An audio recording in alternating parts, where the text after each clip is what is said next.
Okay, good evening po sa ating lahat. So, ngayon po ay malungkot na balita po yung nasalubong natin kaninang umaga sa pagyanig po ng 7.6 sa Japan.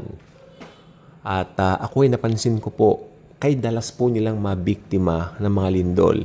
At doon po sa nag-comment na lumindol daw dyan sa kanila sa Japan, I hope, and I'm not saying I'm hoping, but I am very, very happy na ikaw ay okay.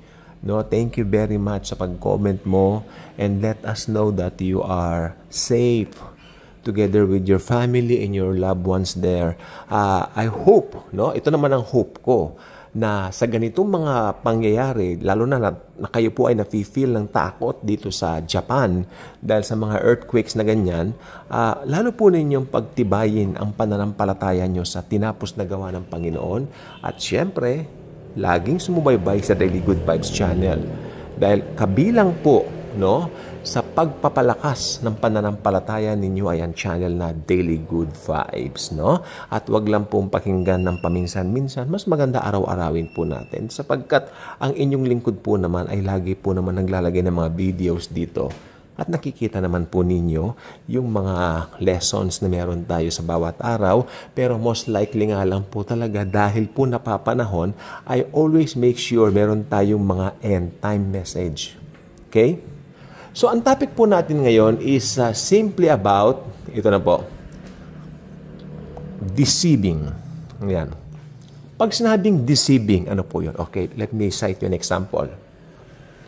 Gustong-gusto mo yung pitakang ito, no?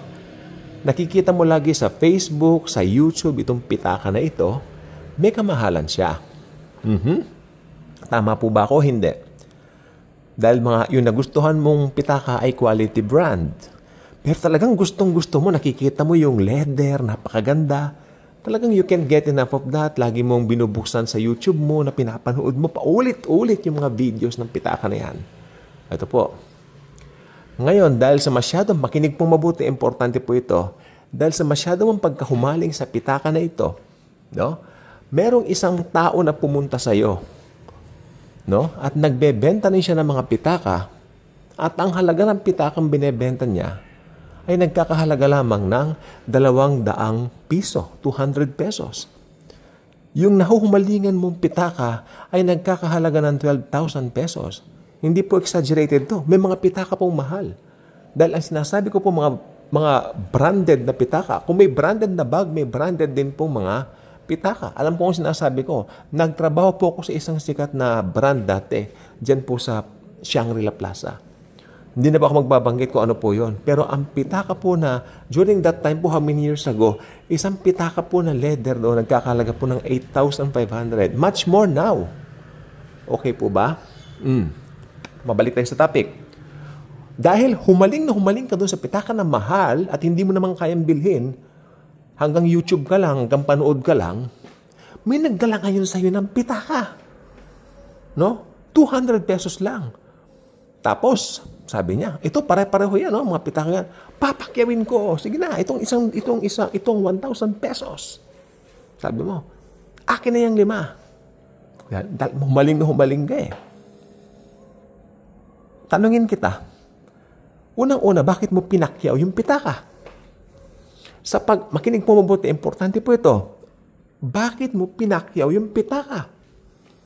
Sapagkat yung nakikita mo sa YouTube at yung present sa'yo na pitaka ay parehong-pareho ang itsura. Amen po ba? Di ba? But, ito po nakatagong lihim dyan. Yung mga pitakang ipresent sa'yo, bagamat kapareho, subalit, ang totoo, yung nabili mong 5 piraso, kasi 1,000 pesos lang nabili mo, no? Dahil gustong-gusto mo, humaling ka. Makinig po mabuti. Mga peke. Fake. Sino ba naman nasa katinuan? Ang original price, 12,000 pesos, pagkatapos, nabili mo, 1,000 pesos, 5. Sino ba naman ang nasa katinuan yan? Anong pong tawag doon? Nalinlang, na-deceive. Makinig pong mabuti. This is the heart of the matter. Parehong-pareho on the outside. No? Pero tiyak, pag bubulat-latin mo yung mga details ng pitakang yon, fake po. Sapagkat kung titignan mo yung totoong pitaka at nakita mo ito ng personal, pinuntahan mo sa isang sikat na dahil di ka na makapaghintay, ikukumpara mo ngayon yung pitaka na bili mo. Titignan ko kung pareho. And then, sinabi mo sa sales lady, patingin nga po ng pitaka naka-display. Hindi po ba?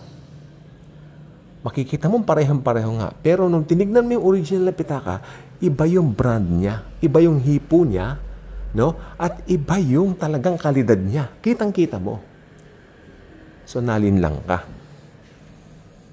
Sayang din yung 1,000. Pero kung ganito ang kaisipan mo, okay lang, kamukha naman ng pitakang original eh.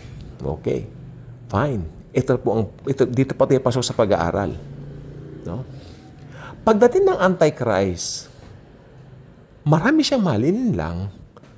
Makinig mo mabuti. Sapagkat yung mga ipapangako ng Antichristong ito ay katulad din ng mga ipinangako ng Diyos. Amen? Akala nila na Savior na po itong Antichristong ito. Akala nila all the comfort, all the money in the world, this man can give them. No? Kaya nga po, may nakalagay po doon sa Bible, doon sa Book of Revelation, no? Talagang mamamangha sila dito. At babanggitin pa nila, sino ang kagaya ng halimaw na ito? At sino rin naman ang kagaya ng dragon? Aba, dahil sa sobrang pagkahumaling nila, no? Nalinlang po sila.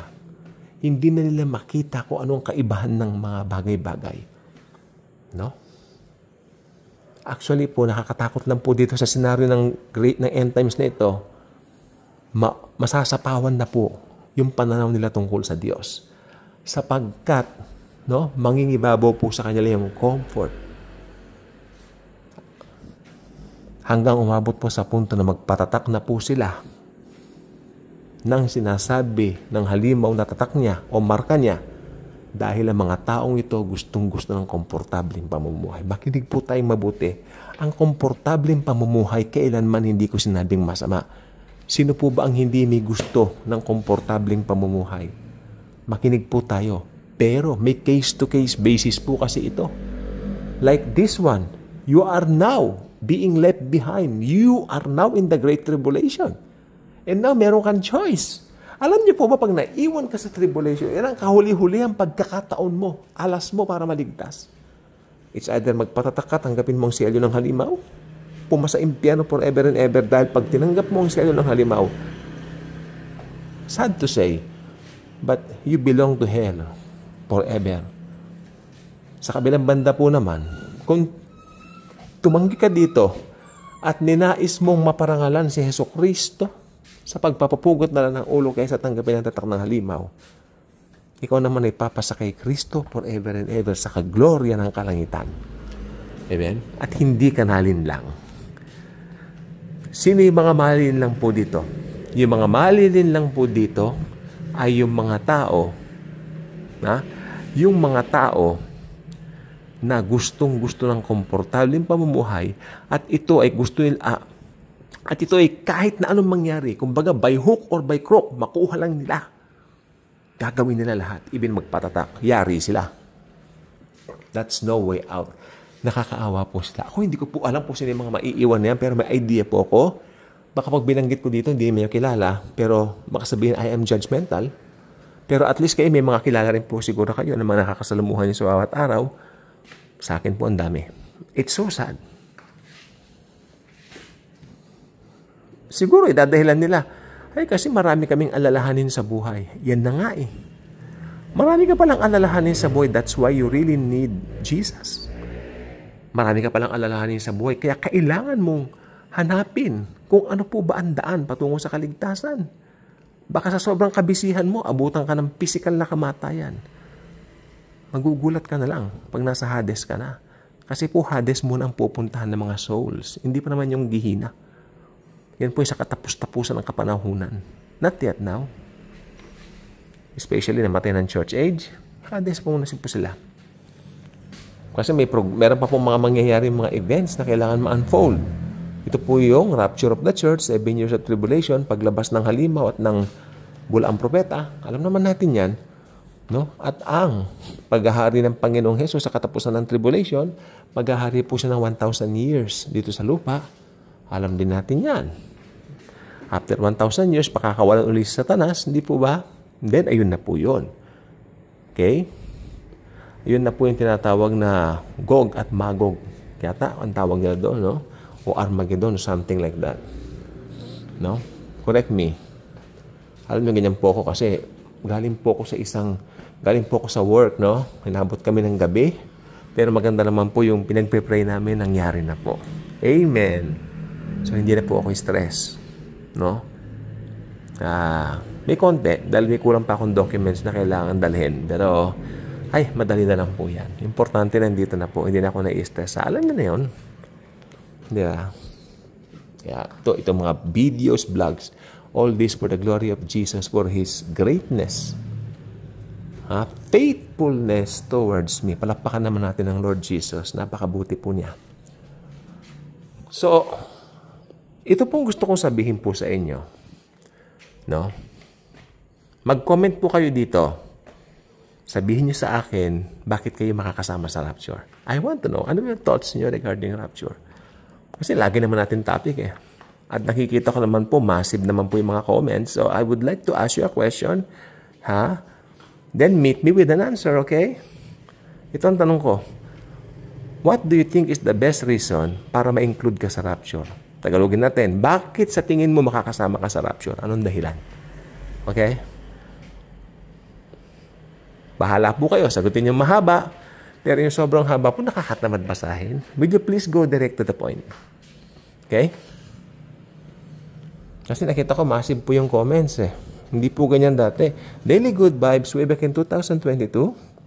You know what? I had then, on my first night, first day, meron na po akong 13 na subscribers. Tuwang-tuwa po ako. Lord, 13 subscribers. Imagine. Nag-umpisa ako kanina ng alas 7 ng umaga. Ngayon, matutulog na ako, alas 10 ng gabi. May 13 na, 13. I was so happy. Ganun po nagsimula ang Daily Good Vibes. At ngayon, nakikita ko ang kabutihan ng Panginoon. Hindi ko po intended na magiging ganito po ito. Lalo na mapupunta sa end times. Hindi nyo napansin. Why I had the title Daily Good Vibes? Kung tutusin, dapat palitan ko po ito ng end times. Pero sabi ni Lord, no. Every day is a daily good vibes. Because once the gospel is preached, once the finished work of Christ is preached, once you preach the love of Jesus, daily good vibes yan. Amen po ba? Nung po nagsimula yan, alam niyo po ang purpose ko ng daily good vibes, babasa lang po ko ng talata. At saka konting explanation, tapos na, parang devotional lang po siya. Kung gusto niyo makita, maklik-click niyo naman po yung oldest video ko. Nakaupo po ako sa lamesa, nagkakape ako. Then sabi ko, tignan ko nga, subukan ko nga. Kasi may nagsabi sa akin dati, subukan mo nga mag-vlog. Actually, hindi vlog ang original ko eh. Mag-devotion lang. And then, all of a sudden, September po yun eh. September po ako nagsimula nito, no? Itong Daily Good Vibes natin. Then, after 2 weeks yata, or should I say, nearly 2 weeks, yung mga red heifer dumating po sa Israel. And after that, lumabas sunod-sunod to, Rab Shlomo Yehuda, a.k.a. Dayanuka. Which I believe, yun po yung aking unang end time na message, na vlog. Kasi gusto ko, Lord, sabi ko, nandito si Yanuka at saka si Red Heifer. They're going to prepare for the third temple. At 2012 pa lang, pinag-uusapan na po namin sa mga mentoring, sa mga Bible study namin. Sabi ko, how about buhayin ko yung eschatology ko here sa Daily Good Vibes? Abay, nagustuhan.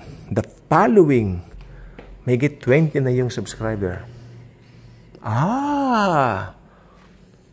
Teka ako. Pero hindi muna. Mag-i-stick muna ako dun sa aking, alam nyo na, yung aking pagkaka-create sa Daily Good Vibes kasi ay talagang purpose ko devotional. Nag-devotional ako. 4 views, 5 views. Yanuka, end times, 30 views. And then may 100 views na ako. That's it. Tuloy-tuloy na po tayo. Hindi po siya continuous. Minsan babalik sa 50 views, minsan magiging 60, gano'n.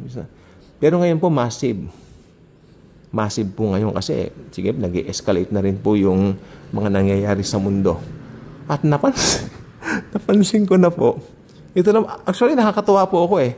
Itong 2025 po lang napansin, hala, Daily Good Vibes, ito palang channel ko eh, puro end times na to ha. Daily end times na lang dapat. Tawa ko ng tawa.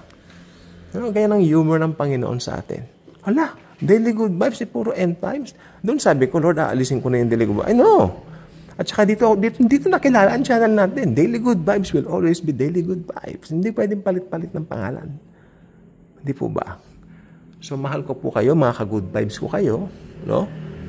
Bakit? Kung mo ba end times ang inyong narinig, hindi na good vibes. It's a good vibes. Because every time Jesus is involved, it's a good vibes. May problema ka, tapos narinig mo pangalan ng Jesus, hindi ka ba sumasaya? Hindi ba sumasaya tayo? Because I know, yung iba sa atin, alam yung katotohanan ng blessed hope. While some Christians, ito po nakakalungkot, nananangan pa rin sa kanilang mga self-righteous Christians, marami po. Actually po kanina, we ate at Chowking, no? Yes, and you know what? May mga ilang Kristiyano tayong kasama, iba dun talaga yung gawa nila, pinagmamalaki nila. And Lord, sabi ko, you are the only one who can open these people's mind. Mahirap po kasi talagang kinalakihan po nila yung ganong sistema. No? At sabi nila, kailangan talagang mag-tithes para daw pagpalain. Ako. Di wow! Ako sa isip ko. Pero kinausap ko yung isang pastor, sabi ko, pastor, nasa New Covenant na po kasi tayo. Mas maigi po kung anong ipinasya ng puso natin, yun po ang ating bibigay. Oh, you got a point. You got a point. Kalang niya sa akin. Then, wala na. I got a point. Because I have a point. I just don't have a point. Hindi lang po point yun. Yun po ang truth. It's biblical, mga kapatid ko. Wala po tayo sa tithes. Because if you are under grace, hihigitan mo pa yung 10% sa pwede mong ibigay. Sapagkat ang grace ni Jesus, overflowing ito. Alam niyo po ba yun? Siyempre, mga ka-good vibes kayo eh. If you belong to the Daily Good Vibes channel, matatalino yan. Di po ba? Dahil ang talino nyo hindi galing sa sarili nyo, kundi kay Jesucristo, kay Jesus na nagmahal at nag-ari ng buhay para sa atin. Okay? So, wag tayong masyadong tawag dito. Wag tayong masyadong pakakumpiyansa sa mga nakikita ng mata. Kasi yung iba dyan fake. Amen. At yung mga maiiwan po during that pagkatapos ng rapture, pasok sa tribulation, tapos sa kalagitnaan, great tribulation, ipapahinto na ng Antichrist yung offering sa temple, na siya rin naman nagpatayo, o pinahintulot niyang itayo, ako sana. No? Lalapastanganin niya ito, ito yung tinatawag na the abomination of desolation. Okay? That's it. Pasok ang Great Tribulation, yung puot ng Diyos, ibubuhos na 7 mangkok, no? Alam niyo yun? At 7 selyo. Which I believe one in the same thing. Hindi po magkaiba yun, ha? Ewan ko po sa inyo ang theology niyo doon. Yung again, 7 mangkok, 7 selyo, pareho po yun. Tingnan nyo, pareho po yung mga, pareho yung sinasabi. Check nyo lang. Magbasa-basa po tayo. Parang tayo na namamangmang ng ibang tao. Alam niyo yun? Ibig sabihin nyo, nag-present lang ng isang aral sa'yo. Ay, oo, amen. Hindi, aralin mo yan, kuya. Aralin mo yan, ate. Diba? Aralin mo yan, bunso. Hindi ganun. Ay, oo nga. Anong oo nga? Tingnan mo muna. Diba? Oo nga. Hindi pwede. Hindi ka naman baka. Hindi ganun. Meron kami dati kasama. Sabi ng pastor ko, nirebuke nung isa, hindi nakapagpigil yung isang elderly na kasama natin. Ba't po rin pastor mo ang sinasabi mo? Kanyang ganon. Wala ka bang sariling isip? Wala ka bang sariling ganito? Kaya nabuisit po yun kasi sabi niya, ay magdi-decide na pupunta rin sa ganito, dun sa ganyan, para sasama siya doon sa para may outing. Tanong ko muna sa pastor ko, ba't naman pa rin sa pastor mo ito? Hello! Ay, sobra po. Mga religious people. Religious people. Ako po, ayoko ng religious people. Ayoko talaga. Gusto ko yung grace people. Oo. Diyos ko, religious people. Yung makasama ko niya, religious people. Hello? Kanina sabi niya, ay kailangan luluwas uli ako ng Bulacan, ganun-ganun, kasi may gawain kami ng madaling araw. Gusto kong sabihin, kuya, para ka ng zombie. Tignan mo yung ano mo. Oh. Gusto rin ni Lord magpahinga ka. Amen po ba ako? Yes, syempre. Itong katawan natin, banal na espiritu po nakatira dito because we are believers, we belong to Jesus. Okay po ba? O sige po, hindi ko na po tatagal. Kaka 20 minutes ako, daldal ko ngayon ha. Madaldal kasi na-bless tayo ngayon. Pag-bless ka, ganado ka. No? Thank you po. God bless.